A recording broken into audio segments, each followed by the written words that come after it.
Hello আমার YouTube পরিবারের বন্ধুরা, সকলে কেমন আছেন? আশা করি ভালো আছেন। আজকে আবারও আমি নিয়ে এসেছি গ্রাম বাংলার একটি জনপ্রিয় খাবারের রেসিপি এবং প্রচুর পুষ্টিগুণ ও ঔষধি গুণ সম্পন্ন ঢেঁকি শাকের রেসিপি। আপনারা সবাই হয়তো চিনেন, তবে আমাদের এখানে মাঠে ঘাটে এমনকি আমাদের বাড়িতেও এই ঢেঁকি শাক হয়। আজকে এই রেসিপি আপনাদের সাথে শেয়ার করছি। চলুন রেসিপিটা শুরু করি। তার আগে সকলকে আমার ডেলি রান্নার চ্যানেলে আরও একবার স্বাগত। দেখুন, এখানে আমি নিয়ে নিয়েছি ঢেঁকি শাক। এগুলো আমাদের বাড়ির পেছন থেকে তুলে নেওয়া হয়েছে, বাড়িতে হয়েছে তাই বেছে বেছে একদম ডগাগুলি নিয়ে এসেছে। এগুলো দিয়ে আমি আজকে কিভাবে রেসিপিটা তৈরি করি আপনারা দেখতে থাকুন। প্রথমে এগুলোকে আমি ভালোভাবে কেটে নেব। দেখুন, এখানে ঢেঁকি শাকগুলো কাটা হয়ে গেছে। এভাবে এই ছাঁকনিটার মাধ্যমে আমি ধুয়ে নিয়ে চলে এসেছি। এবার এগুলোকে একটা প্রেসার কুকারের মধ্যে আমি সিদ্ধ করে নেব। আপনারা চাইলে কড়াইতেও করতে পারেন। আমি প্রেসার কুকারে এই কারণেই করছি, এর সাথে সিমের বেশিটা আর কাঁঠালের বেশিটা একেবারে করে নেব, সেই জন্য একবারে করে নিচ্ছি। দিয়ে দিলাম ঢেঁকি শাকগুলো। এবার আমি একটা টিফিন বক্সের মধ্যে দেখুন কাঁঠালের বিচি আর সিমের বিচি নিয়ে নিয়েছি, সাথে পরিমাণ মতো জল দিয়ে টিফিন বক্সের মুখটা ভালো করে লাগিয়ে এবার একসাথে বসিয়ে দেব। আমি এখানে সামান্য একটু জল ব্যবহার করেছি, নয়তো নিচটা পুড়ে যাওয়ার সম্ভাবনা থাকবে। এবার ঢাকনাটা লাগিয়ে দিয়েছি, ওভেনে বসিয়ে দেব। সিটি আসা পর্যন্ত অপেক্ষা করব। আমি এখানে একটা সিটি শুধু দেব, এর বেশি দেব না। দেখুন হয়ে গেছে, ঠান্ডা হওয়ার পর অনেকটাই ঠান্ডা হয়ে গেছে, কিন্তু টিফিন কোটাটা এখনও ঠান্ডা হয়নি। এগুলো সিদ্ধ হয়ে গেছে দেখুন, খুব ভালো। আর এখানে টিফিন কোটাটা একটু ঠান্ডা হলে আপনাদেরকে খুলে দেখাবো। এবার আমি প্রেসার কুকারটা ওভেনে বসিয়ে দেব।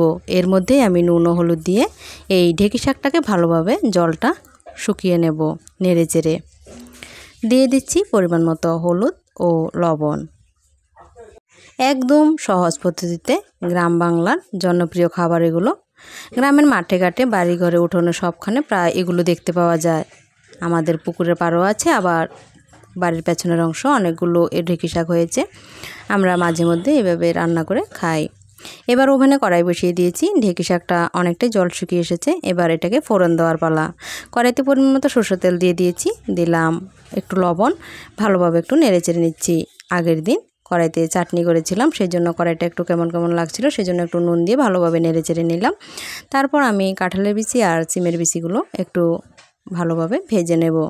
যেহেতু আমি এই ঢেঁকি শাক আর কাঁঠালের বিচি সিমের বিচি সিদ্ধ করতে মাত্র একটা সিটি দিয়েছি, কাঁঠালের বিচিগুলো একটু কম সিদ্ধ হয়েছিল, সেজন্য এখানে আমি আরেকটু ঢেকে ঢেকে সিদ্ধ করে নেব।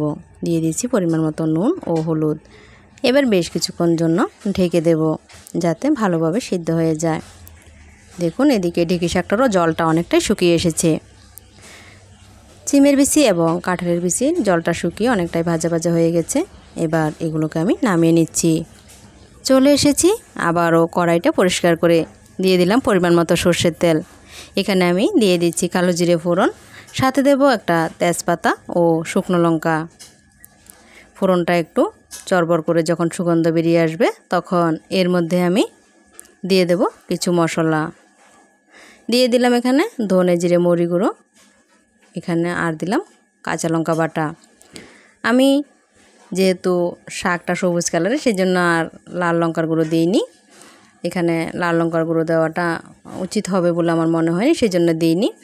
আপনারা আপনাদের পছন্দ মতো চাইলে দিতেও পারেন। আর আমি এটা খুন্তির উপরে দিয়েছি, কারণ সরাসরি তেলে দিলে এটা পুড়ে যাওয়ার সম্ভাবনা ছিল। এবার ঢেঁকি শাক এবং সিমের বিচি ও কাঁঠালের বিচি সবগুলো একসাথে দিয়ে দিয়ে ভালোভাবে নেড়ে চেড়ে নিচ্ছি। এবার বেশ কিছুক্ষণ নেড়ে চেড়ে নিলেই তৈরি সুস্বাদু ঢেঁকি শাকের রেসিপি। দিয়ে দিলাম সামান্য একটু গরম মশলা গুঁড়ো, আপনাদের পছন্দ না হলে স্কিপ করতে পারেন। এবার শেষ দিকে দিয়ে দিচ্ছি একটু ঘি। যেহেতু আগে থেকেই সিদ্ধ করা এবং মজানো ছিল ঢেঁকি শাকটা, সেমভাবে সিমের বিচি এবং কাঁঠালের বিচিও আগে সিদ্ধ করা, পরে আবার ভাজা হয়েছিল, সেই জন্য ফোড়নের পর আর বেশিক্ষণ আমাকে রান্না করতে হয়নি। রান্নাটা হয়ে গেছে, আমি ঢেকে দিয়েছি। 10 মিনিট স্ট্যান্ডিং টাইমে রেখে আমি দেখুন নামিয়ে নিচ্ছি।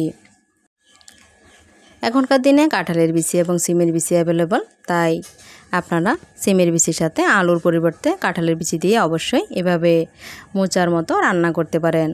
রেসিপিটি ভালো লাগলে অবশ্যই লাইক, শেয়ার, সাবস্ক্রাইব করে দেবেন আর পাশে থাকা বেল আইকনটি প্রেস করতে অবশ্যই ভুলবেন না, যাতে আমার পরবর্তী রেসিপির নোটিফিকেশন সবার আগে আপনারা পেতে পারেন। ভিডিওটি এতক্ষণ ধরে ধৈর্য ধরে দেখার জন্য আপনাদেরকে অসংখ্য ধন্যবাদ। দেখা হচ্ছে পরবর্তী রেসিপিতে। ততক্ষণ পর্যন্ত সকলে ভালো থাকুন, সুস্থ থাকুন আর সাবধানে থাকুন।